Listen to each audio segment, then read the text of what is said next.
All the while, Thor believed that the Black Winter wanted to destroy everything. But in the end, Thor was not ready for what the Black Winter's real intention is. Thousands and more seek refuge in Asgard, but the Bifrost Guardian can't help but feel concerned as she witnesses their king being consumed by an immense cosmic threat. Lady Sif, the new guardian of the Bifrost, cannot look away from this distressing sight. Amidst the chaos within the city, with rescued civilians in unrest and bewilderment, the warrior Volstagg implores the people to remain calm. He ponders whether this day signifies the arrival of Ragnarok, or if he will soon be feasting in Valhalla. A battered Beta Ray Bill quietly utters a prayer beneath the branches of the withering world tree, his mind and soul in disarray after his confrontation with Thor. Meanwhile, Loki still seated on his throne within his icy fortress. He ponders on his next steps, uncertain about the recent events and the parties involved. As the observer Lady Sif turns away, overwhelmed by the multitude of questions and conflicts. Amid Lady Sif's deep contemplation, Beta Ray Bill approached her with a question on his mind. However, before he could utter a word, the Guardian of the Bifrost informed him of her inability to locate Thor, stating that he was beyond her reach. She mentioned their king had refused her offer to open a bridge, dismissing any assistance she could provide. She couldn't help but remark that Thor had always been a headstrong and impulsive prince. She pondered aloud why they had expected him to change simply by crowning him. The Carbonite's words surprised Sif as he pointed out their error in assuming that a crown would alter Thor. He questioned why Bill still defended Thor after all he had done. In response, Bill defended his position by sharing his perspective that those who immediately sought kingship should be discouraged from attaining it.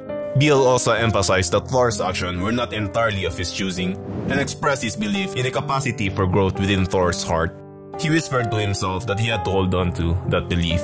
Sif mentioned to Bill that she had observed him in prayer beneath Yggdrasil, the world tree, and her curiosity led her to inquire about the object of his prayers.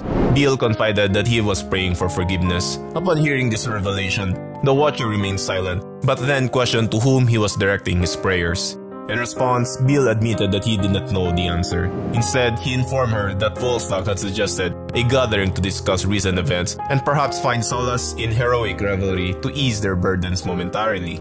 Bill invited Sif, asking if she would like to join them. Sif responded that she would, but only once Thor returned home. With a sense of shared hope, Bill bid her farewell, and Sif softly replied, "Until then." In the emptiness, the Winter Force speaks as Thor fights against the endless darkness. He hears its eerie cry, sending a shivery feeling down his divine spine. He knows the sound, even though it's unfamiliar. It's the noise of the universe's final moments, like its last struggling breath. Thor and Galactus struggle with the darkness within, but they find themselves struggling against its power. That darkness is lit up by their unique abilities. The voice speaks to Thor, called All Death, calling his name and titles of God of Thunder and King of Asgard as he tries to strangle the Asgardian god. Galactus, struggling himself, warns Thor not to listen to the void and instead fight and push it back.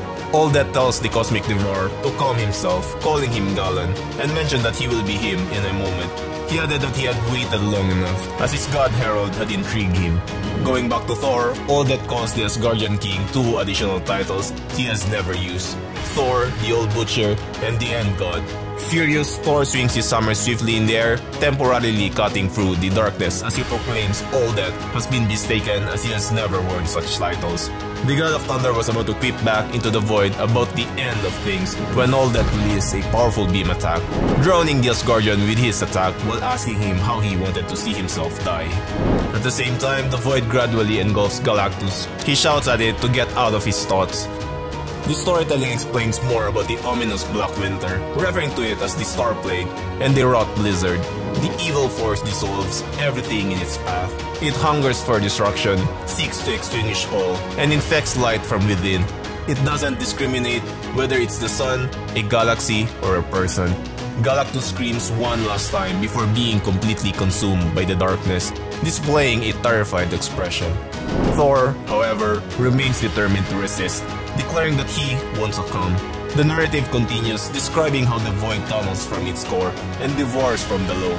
It corrupts everything it encounters, especially the mind, body, and soul. But as Thor persists in his struggle, he too is gradually overwhelmed by the darkness, much like Galactus, with a shocked look in his eyes. Thor is briefly surrounded by darkness, but he opens his eyes the next moment, His vision returns, but he finds himself utterly puzzled and disoriented. He is in a labyrinthine maze with corridors and staircases that seem to defy gravity, leading to seemingly nowhere. All that mocks Thor and reminds him of a question he had posed earlier. Filled with anger, Thor demands that All That confront him and reveal where they are. All That asserts to Thor that he is already facing him, stating that Thor cannot win, and he should be aware of that. All That then presents Thor with a gift, the gift of truth. Infuriated by this offer, Thor demands to know what kind of truth All That means. He questions why he should trust someone who hides in the shadows and uses illusions. Defiantly, Thor proclaims that he is not afraid of All That, or the end, and challenges the Void to acknowledge his fearlessness. Instead of a direct response, All That expresses its excitement with a powerful strike, declaring that the end isn't afraid of Thor as well. Thor is sent flying, crashing into a pillar, and snapping it in half at the point of impact. Thor's visibly shocked reaction intrigues All That. To Thor's astonishment, a familiar figure reveals himself, leaving Thor in disbelief. Although the voice still sounded like All That, the appearance was that of Gorr, the God Butcher. Gorr teasingly questions Thor if it doesn't seem real to him. Thor recognizes him but denies his existence, believing he had killed him before.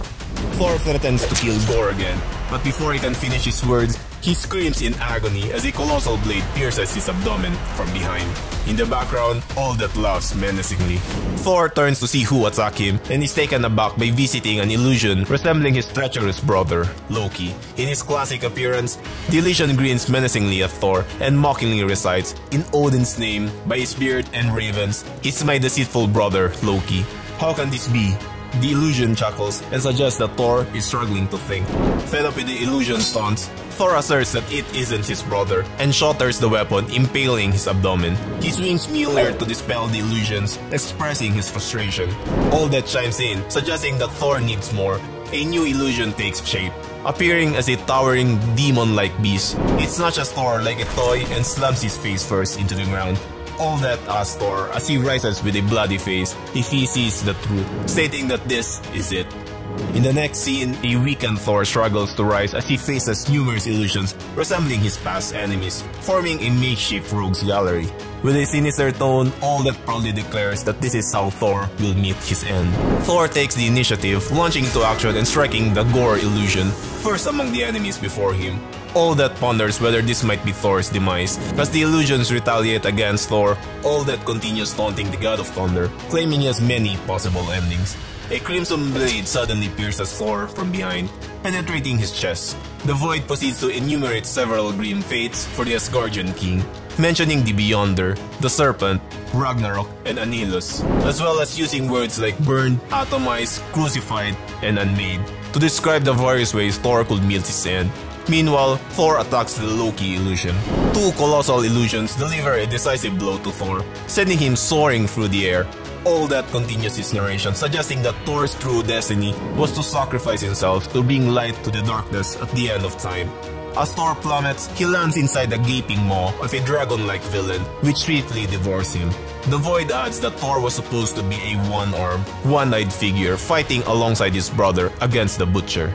All That resumes narrating, remarking that the winds have shifted. The dragon-like illusion's mouth crackles with eternal lightning. The Void continues its monologue, stating that something is weaving through time, implying that something is altering Thor's destiny.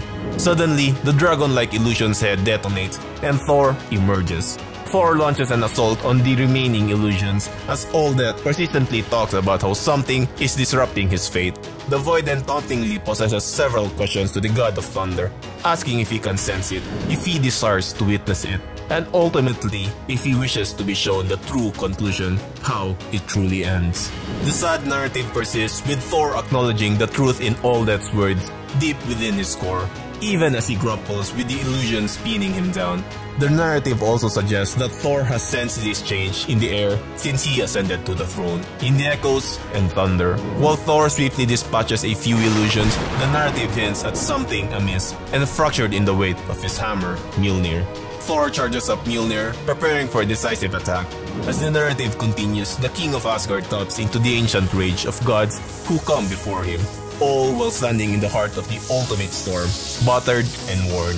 With a resounding scream, Thor implores Mjolnir to aid him in driving away his adversaries one last time. A potent thunderous force field envelops the Asgardian king, obliterating all the illusions around him. A colossal spear of radiance engulfs the scene. The ominous narrative continues, describing this attack as the God Blast. While the Black Winter may be unstoppable and immortal, the God of Thunder will perish on that day, knowing that he made the relentless storm bleed. Liberated from the Void's clutches, Thor checks on Galactus to ensure he's still with him. The cosmic entity affirms his commitment to the task at hand. Content with Galactus' response, Thor challenges the Black Winter to reveal himself and stop hiding. He demands that the Void disclose its end, daring all that to see if he can make Thor flinch. The Void responds in kind, acknowledging Thor's demand and presenting him with the vision of the end. The enigmatic human-like yet distinct figure of the Void transforms, stating that it won't reveal Thor's end. The form solidifies into an exact likeness of the Asgardian king, complete with his own Mjolnir, held in his right hand. Observing the Black Winter's transformation, Thor promptly inquires of Galactus if that's what he encountered when he peered into the Black Winter himself. Galactus affirms that it is indeed what he saw. Upon hearing Galactus' response, All That challenges the cosmic entity's answer, insisting that it wasn't the first thing he saw and addressing him by his name Galan. All That taunts Galactus, urging him to disclose the truth to Thor. He further prods Galactus, asking how Galan survived the death of his universe.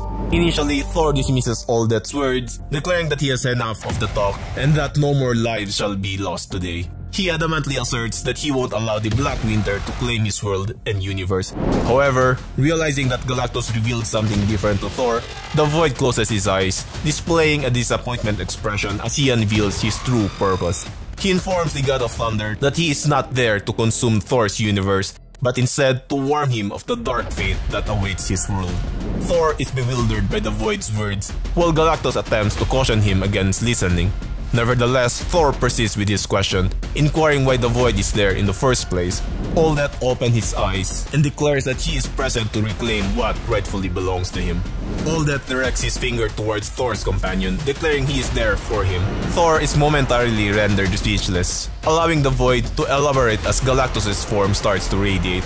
All That proclaims that he is spared and crafted the one who was once called Galan of Ta'a, creating him as a herald for Galactus. Thor now gazes at a furious Galactus, poised to unleash all his fury against all death.